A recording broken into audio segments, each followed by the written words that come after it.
Welcome to The Lift with Linda LeBlanc and Tyra Sellers. Today we're going to be telling you about our decision to write a book and the content of our first chapter of our book on mentoring and supervision. Tyra, let's tell them a little bit about how the book came about. All righty. Well, let's see. I suppose the ingredients are two friends, colleagues, one who was a supervisor of the other. You put those together with a bunch of ideas, and one of them says, "Hey, Linda, what do you think about writing a book on supervision?" And Linda says, "No way. There's no way we can write a book. That's too hard." And that is absolutely true. And then we proceeded to outline the book that we weren't going to write. And then by the end of that session, I think we pretty much agreed. But seriously, it really kind of culminated from work that you and I, Linda, did together with other fabulous colleagues like Dr. Amber Valentino, work with Dr. Shala Alai and Dr. Rebecca McDonald. Around different aspects of supervision because of sort of what we were experiencing in the field. So I think it sort of was us sitting down and thinking like, geez, you know, there's some information that's scattered across these papers and we have a lot more in our brains. And I really think there's a need. And then we committed to doing. Is that right? Is that accurate? That's how I remember it. I thought, oh my gosh, I don't want to do this. And I remember immediately saying, well, we're not going to write a book, but if we write a book, here's 10 ideas that we need to put in it. So it was really like almost a one-day genesis that we then evolved and evolved and evolved, but a lot of acknowledgement of the need and positioning of the book in terms of who it might be useful to and the kinds of things we wanted to include. Yeah. That happened really in almost a dynamic 1 or 2 hour working session. So that's fun. And anyone out there thinking about writing a book, do it with a friend and a colleague that gets you excited about the things that you might have to say. I think that's why we thought we had something to say that would be a little different than what was already being said in the field. And that notion of the importance of supervision and that we can't get this wrong. The negative impact is too big if we get it wrong. The positive impact is spectacular if we get it right. I think that was motivation enough to do the hard lift of writing a book. Right. Too much at stake to leave it to chance or let it just sort of be contingency shaped across the profession. And I remember as we were talking about the content, at some point we thought, you know, we also need to have some significant content around cultural responsiveness, cultural humility. And we both said, well, we're not the right people to write that content. And I believe you came up with the great idea of reaching out to Dr. Shala Alai and asking her if she would be just risky enough to gamble with us and work on this book. So that's how Shala became involved with the book. And we became the tremendous trio instead of the dynamic duo. That's right. And you know, one thing that readers aren't going to know about is exactly sort of the process or where the content was written. So, you know, the content was written in our own homes. It was written together. A fair portion of some of your and my sections were written on an airplane back and forth. So we really dug, I think, deep in terms of when the moment struck us that we needed to get some stuff on paper, and usually it was because we were having a great conversation, we would pull out our laptops and put, you know, words on the page. And I really appreciated that process in writing the book because truthfully, most of the content came from those kinds of conversations that we were having with one another. And I learned so much from both of you writing this book. So I ended this book project so much more knowledgeable than I did before about a topic I thought I was pretty knowledgeable about in the first place. Well, I couldn't agree more. And I know Shala feels the same way, and she'll certainly be with us on some future episodes. That notion of, much like the quote for chapter 1 about supervision being a journey, writing this supervision book was a journey. And I think we all felt like we learned a lot from each other. And I think that's how you anchor the people around you as a community of practice for support, and people from whom you can learn. And I think that part of the theme of the book is about the supervision you provide is going to help you learn, help you grow, strengthen you. And writing the book certainly did that tenfold. Now, Tyra, I've heard you describe the importance of good supervision and the risk of bad supervision with your zombies and unicorns theme. So tell us a little bit about that. I want people to hear that if they haven't heard it already. So supervision's been critically important to me for a number of years, probably mostly born from me reflecting on my mistakes in the past and trying to be more purposeful about my supervisory practices, but also certainly becoming increasingly responsible for shaping a large number of other individuals' repertoires around supervision. And so I think it was probably around 2014, I was prepping a talk, and I was talking with a student of mine at the time, actually, and we were talking about how, poor supervision can be infectious without anybody really even realizing it. And I said, yeah, it's like a zombie apocalypse. And we were preparing a presentation and simultaneously preparing supervision content to meet the BACB's 8-hour supervision requirement. And my student at the time found this really great image that sort of was like, day 1, there's one person with an infection. Day, 7, there are more, and it just carries on. And they were sort of these cute alien zombie creatures. And I grabbed that image and used it in my talk, but I didn't want to just be fatalistic, because our science is about taking a purposeful approach to essentially improving the environments within which we behave. And so I thought, well, shoot, if we're destined to a potential zombie apocalypse of crappy supervisors, or maybe not thoughtful, not purposeful supervisors that are passing along, maybe insufficient or defective repertoires, well, then we can use our science to counter that if we are purposeful, if we are thoughtful. And the image of a magical unicorn kind of made it in there. So the idea is, if we're not purposeful, or if we allow ineffective or even damaging supervisory practices to be the norm, or even to be some proportion of what people do, that could have deleterious effects forever.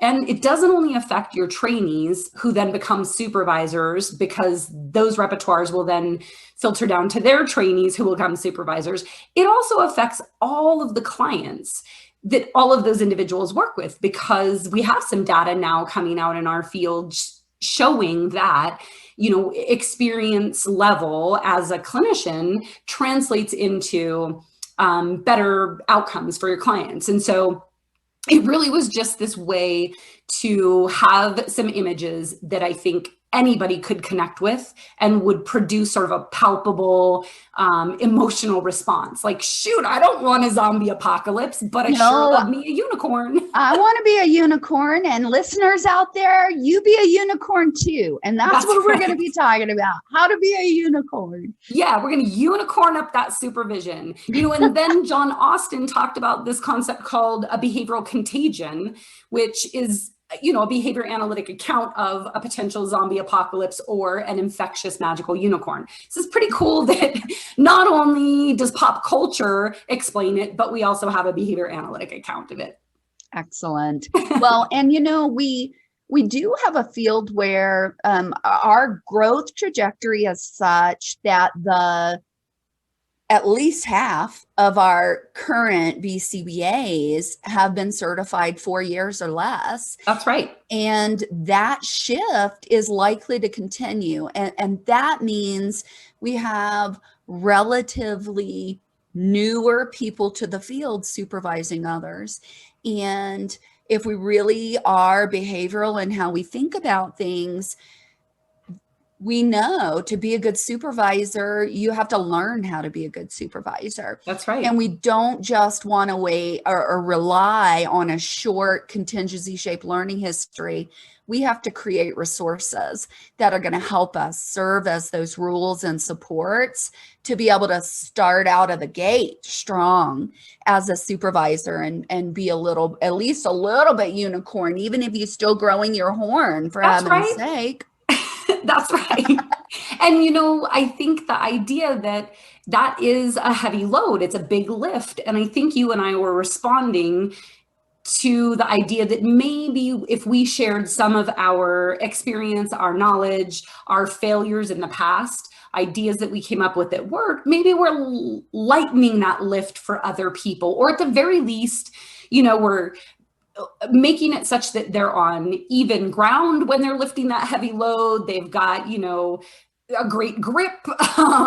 They've got a full meal and they're ready to handle business. So, I think one of the most overarching important themes of the book is that it's important to think about and approach supervisory practices as a relationship versus a transaction or something to check off. So, Linda, how does that resonate with you, or what in your experience sort of facilitated taking that approach to supervision for you? I think it's one of the critical things, not only about our book, but also about the articles that we've written and the way that we approach things. And I will say honestly that very early on, I don't think I knew that so much. I think it is something that you begin to recognize after you've supervised many people, that the times when you were most impactful at broadest scope were when you definitely had a positive relationship with your supervisee. And I think we also felt like that was part of what we were not seeing in the resources that were being developed, that there was a lot about how to structure your feedback, how to create a checklist. And I love a checklist. I'm not bashing checklists, but that part of the heart and soul of it is the notion that your supervisees have to understand why you are supervising them and that you value supervising them rather than view it as something that you have to do. And certainly for a supervisee, you are their safety net, and their ticket to progress and learning and the rest of their career. So, I think starting off, the supervisee is likely to value their supervisor.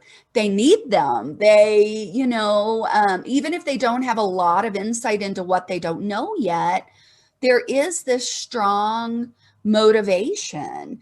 If supervisors don't feel that same way, they feel like it's more transactional. This is my Wednesday morning event. We've got to get the hours done.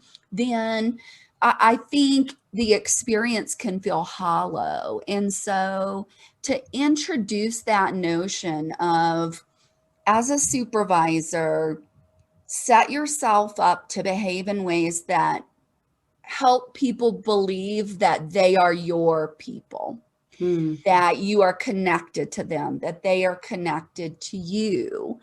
And I was a professor for 15 years. Tyra, you were a professor for years.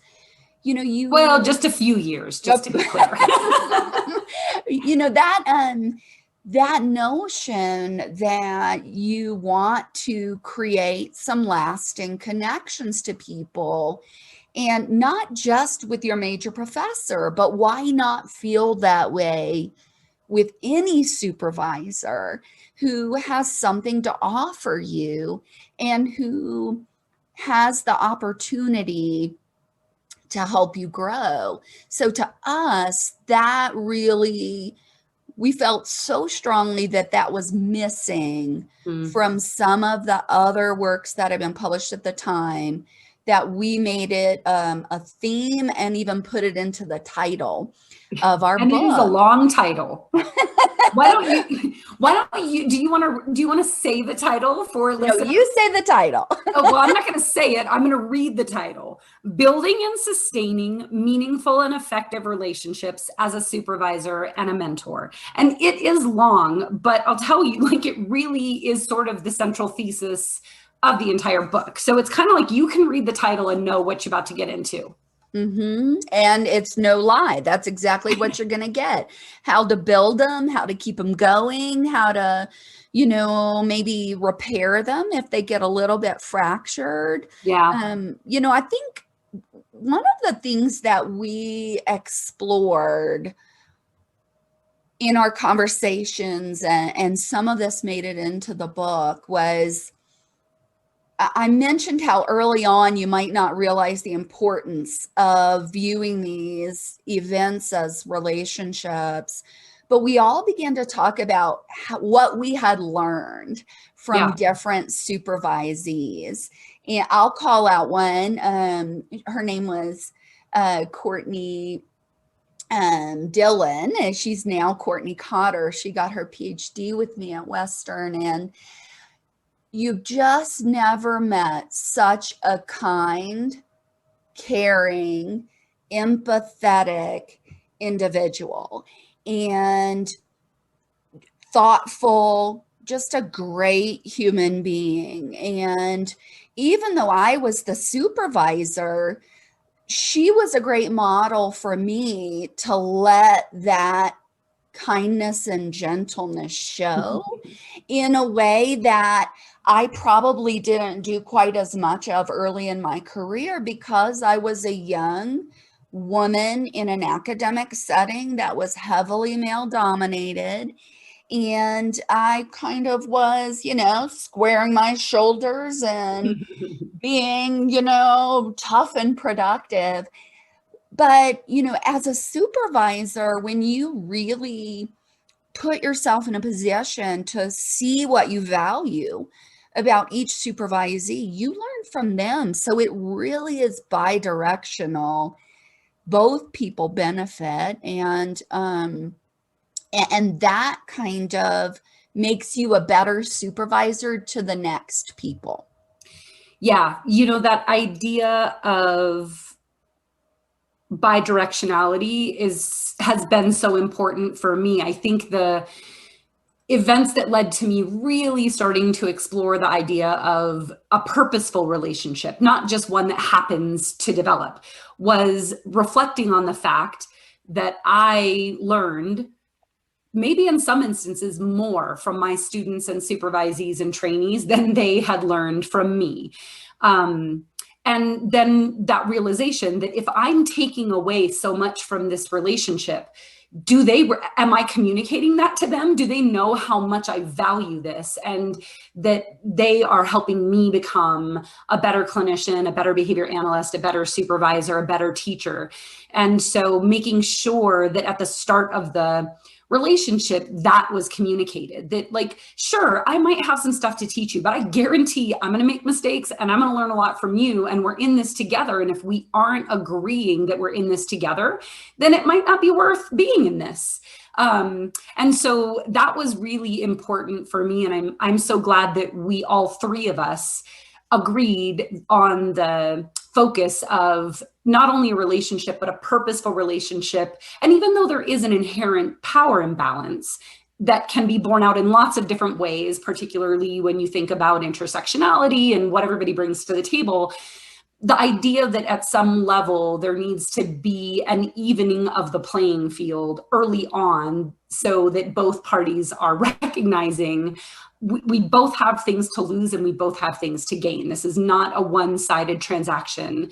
That was really important to me. And I love that that's apparent in every single chapter. And I think Shala had lots of things to describe. I think she is certainly that epitome of a fantastic mentor, and many of her students have commented on, just she's that prototypical, fantastic, caring, teaching supervisor. And I think one of the things that we all talked about is, people who come behind you, they're encountering a new literature. Sure. And so in theory, they might pretty quickly know more than you. So you better stay on your toes. And so I do think engaging in meaningful supervision means that you have to stay up on the literature, and you also have to begin to be able to describe why you make the decisions that you make. Not just doing it, but being able to describe for someone else, this is what controlled my decision making. And I think that positive pressure helps you grow and develop some additional skills to think about how you think. Meta thinking. I love meta thinking. And so I think there really are a lot of benefits of being a supervisor. And of course, as we mentioned, it is a heavy lift, but I think it's what keeps you interested, excited, engaged, learning in the field. Well, Tyra, let's talk a little bit about the notions of being a supervisor and a mentor and a sponsor, and how you know the difference, and how hopefully relationships evolve. Let's definitely talk about that. I'm going to start by saying, I think it's important to know the difference, but it's probably more important to be open to responding to the people in front of you based on contextually and functionally what they need in that moment versus having some predetermined package that you think you're supposed to deliver. But that said, I do think there's value in sort of thinking about what is a supervisor, what is a mentor, what is a sponsor, or, any number of things. So, when we're, and I think for us, Linda, a lot of the times, maybe my perception is that if you're providing high quality fill in the blank, supervision, mentorship, whatever, there's probably some flavor of all of them mixed in there. But, supervision is usually a little bit more defined.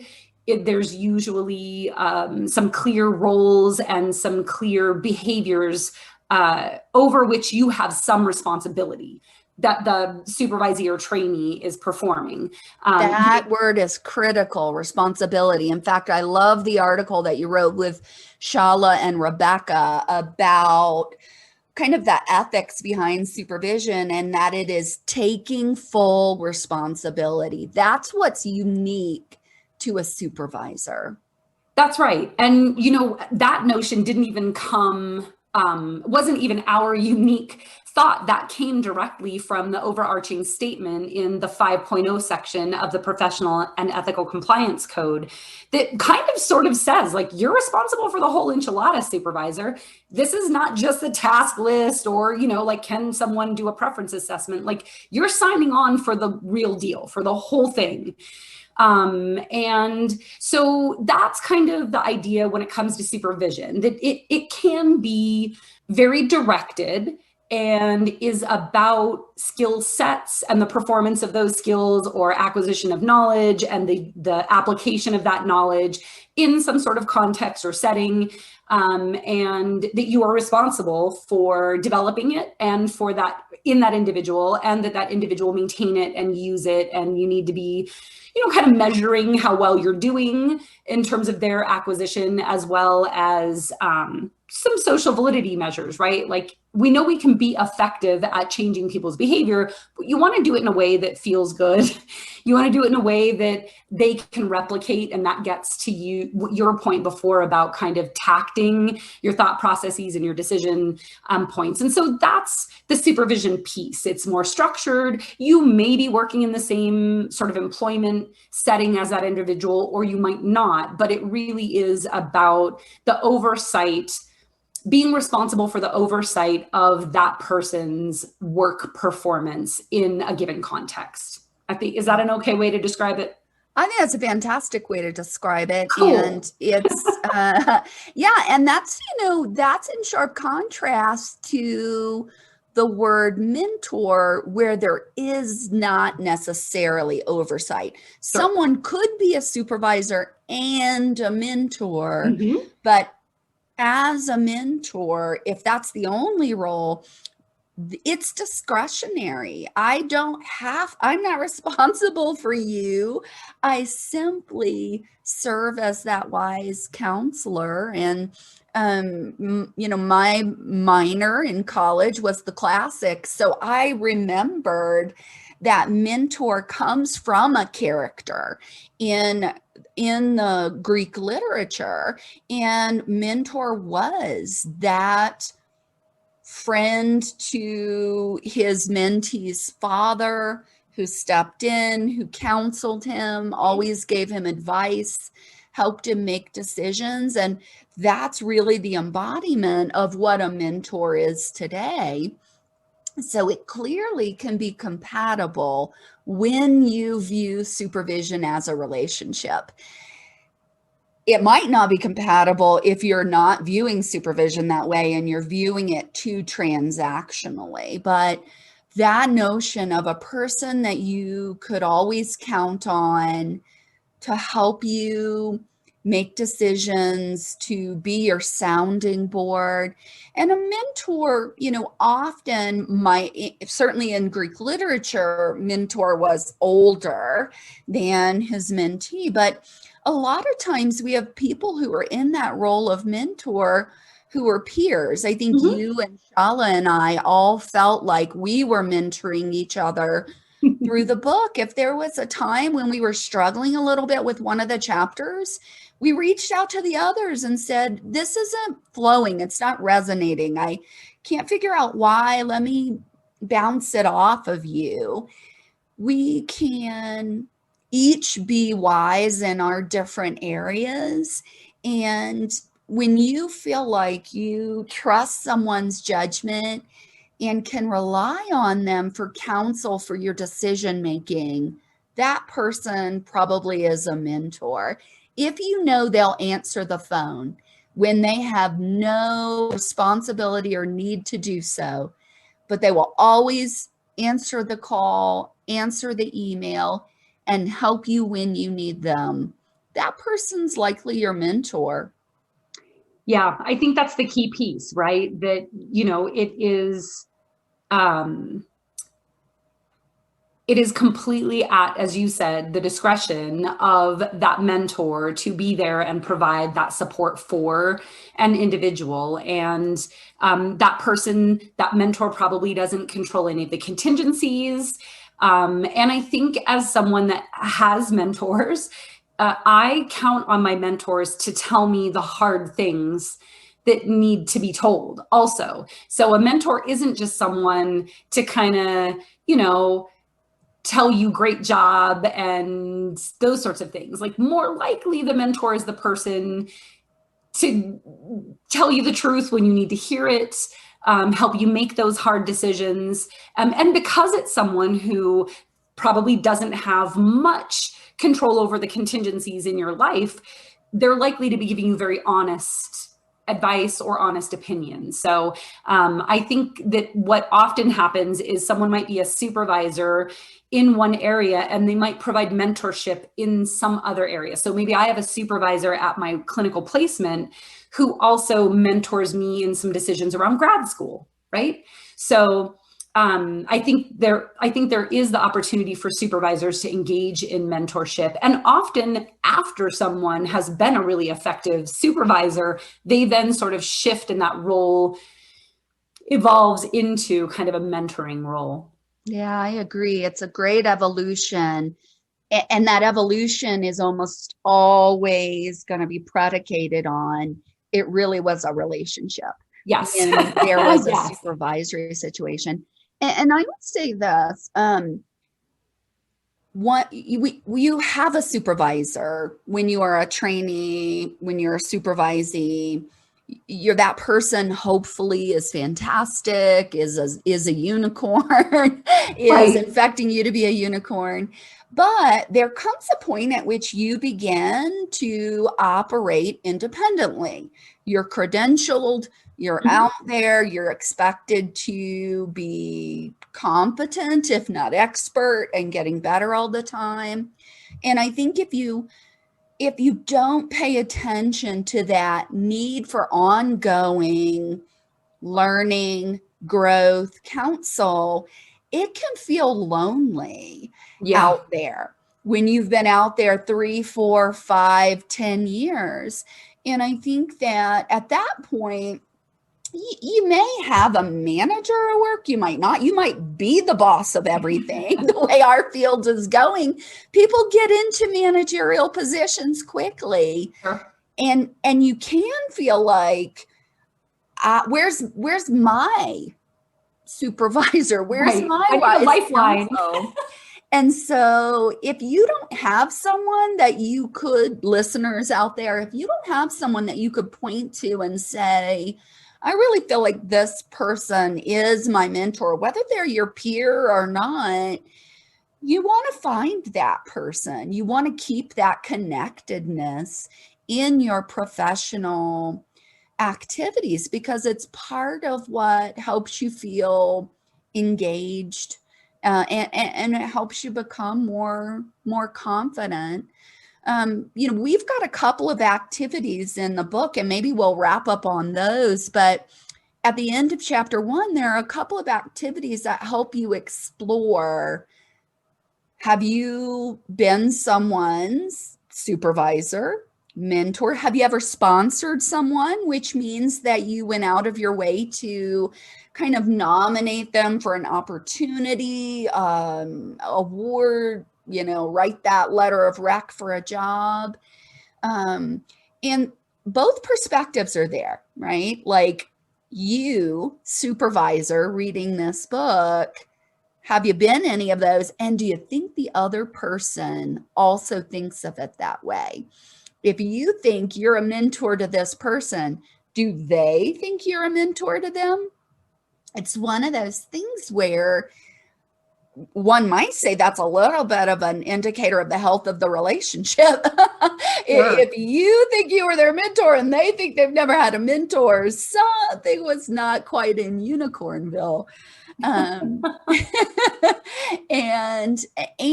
I will say this, people contact us about the book, and I've had a good number of people contact me and say, I don't think I've had a mentor. Mm-hmm. I had supervisors, but I'm not sure I've got a name of someone in the field that I would call if an ethics situation came up or if I had to make a hard career decision. Right. And I think that I immediately thought, you need a unicorn.